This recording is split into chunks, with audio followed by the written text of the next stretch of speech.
चलो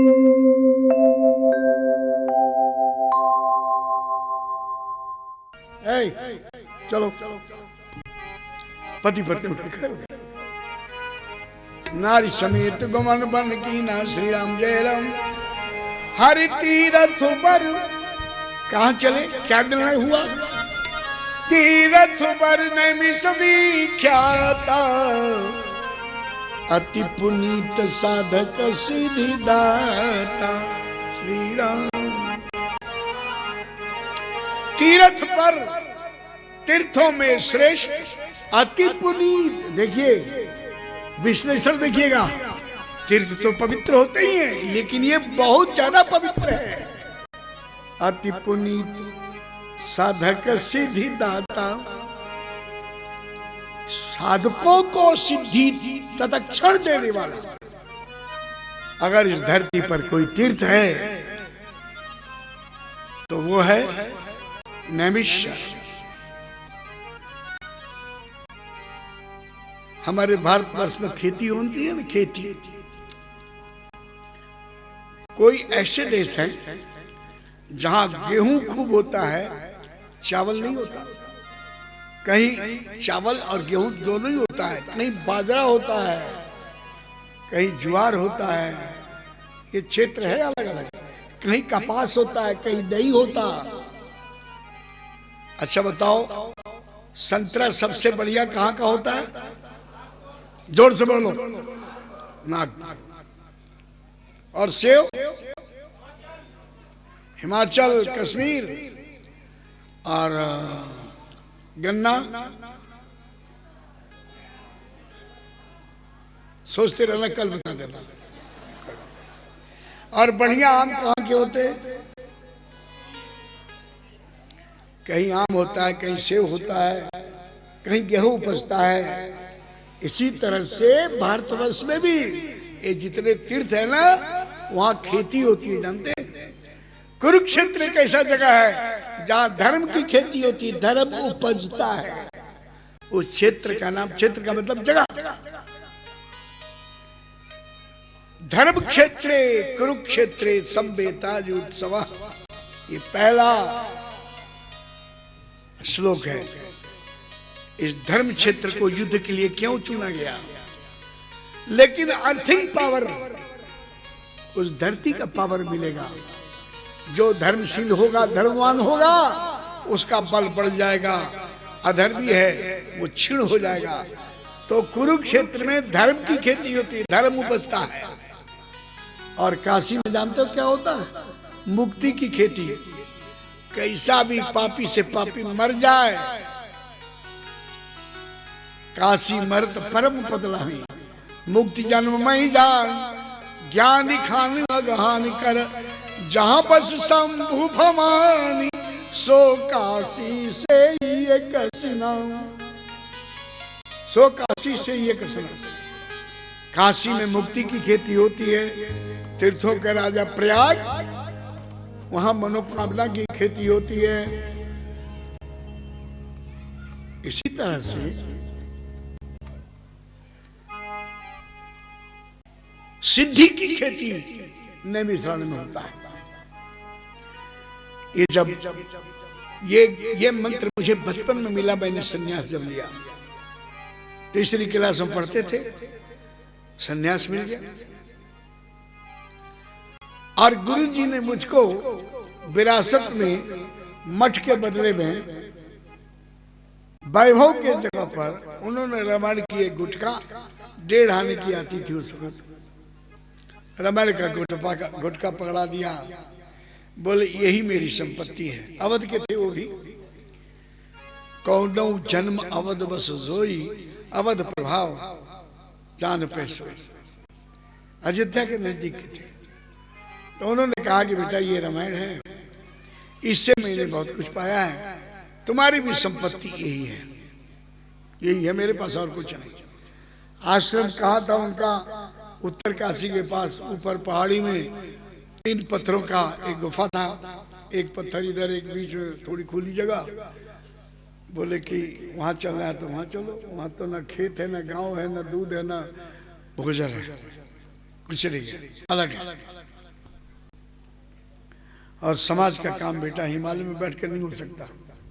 समाज में रहना है तो ये मैं तुम्हें संपत्ति दे रहा हूं।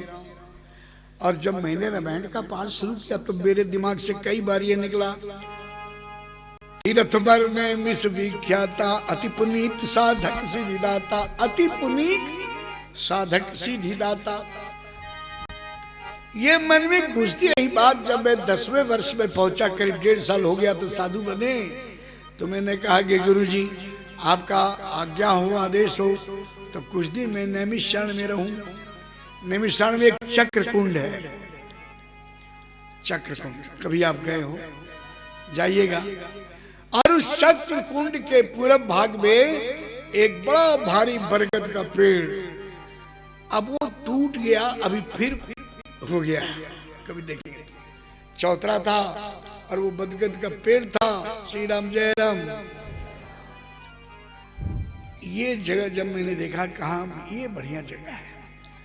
और उन दिनों में भी हम रोज यज्ञ करते थे, अभी भी करते हैं, रोज यज्ञ करते थे और रामायण का पाठ करते थे। तो वहां मैंने अपनी धुनी उनी लगाई। उन दिनों में कपड़ा के नाम पर एक लंगोटी होती थी और शरीर में भभूति होता था। गुरुजी का आदेश था कि 12 वर्ष तुमको इसमें रहना है। और 10 साल की उम्र रही होगी, भभूति लगाते थे, बाल थे छोटे छोटे, और वहां सामने हवन कुंड बना करके लकड़ी, और वहां पाठ हो रहा है। मुश्किल से 2-3 दिन निकला होगा और बात फैलने लगी कि एक ध्रुव के जैसा बालक संत आया है कोई, बाल योगी। तब से ही नाम पड़ा मेरा, और ये नाम मुझे नैमिषारण्य से ही मिला। और ये नाम देने वाले थे हमारे धर्म सम्राट करपात्री जी महाराज। जब मैं वहां भजन कर रहा था तो उन दिनों में महाराज श्री आए थे, और जब मैंने चरण स्पर्श किया तो बड़े देर तक वो मुझे देखते रहे और कहा कि बाल योगी ये पहला नाम। मेरे गुरुजी ने तो नाम रखा था अर्जुन, और सन्यासी 10 नामी होने के कारण पूरी हो गया, नाम तो केवल अर्जुन था। श्री राम जय राम। बाल योगी मिला। मुश्किल से मेरा 10 दिन शायद बीता होगा। हल्ला मच गया एरिया में, और जो भीड़ आने लगी, कोई फल ला रहा है, कोई नारियल ला रहा है, कोई कुछ ला रहा है, साधना लड़खड़ा गई। और फिर मैंने निर्णय किया कि हुई है भीड़, समय में ही जाना। सब लोगों को पता चल गया अब यहाँ बैठना ठीक नहीं है। बगल में मिश्रिक है, मिश्रिक दधीची ऋषि की तपोभूमि, वहां मैं 4 बजे उठ करके चल दिया। बाद में लोग आते रहे होंगे, देखे होंगे, नहीं है, जो बात खत्म हो गई। वो जो 10 दिन मैंने वहां तपस्या किया, और उस 10 दिन जो मैंने रामायण का पाठ किया, उस कमाई का फल आज तक मैं भोग रहा हूं, आज तक मुझे मिल रहा है। सारे विश्व का 200 करीब कंट्रीज हैं, कुछ आगे पीछे होंगी, 70-80 देशों में गया। ऐसी जगह गया जहां पर कोई चीज नहीं पहचान रही, लेकिन रामचरितमानस मेरे साथ थी।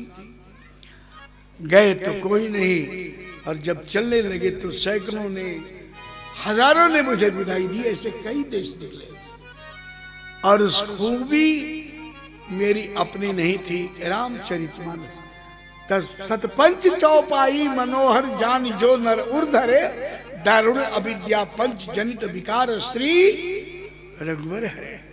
ये कल वृक्ष है, सब कुछ मिलता है। तो वो 10 दिन मैं सुनता रहा कि तीरथ बर नैमिष विख्याता अति पुनीत साधक सिद्धिदाता। ये मुझे अनुभव है। चौपाई इधर है, अनुभव भी है, मैंने देखा, उससे मेरी लालसा बढ़ी। मनु जी महाराज चलते हैं, बोले तीरथ बर नैमिष विख्याता अति पुनीत साधक सिद्धिदाता। श्री राम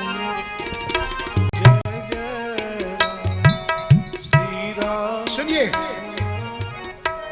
अरे राम जी से नहीं लगा लियो, राम जी से नहीं लगा लियो रे पागल मोर मनवा। नैया लगा लियो रे पागल मोर मनवा, जिसे नैया।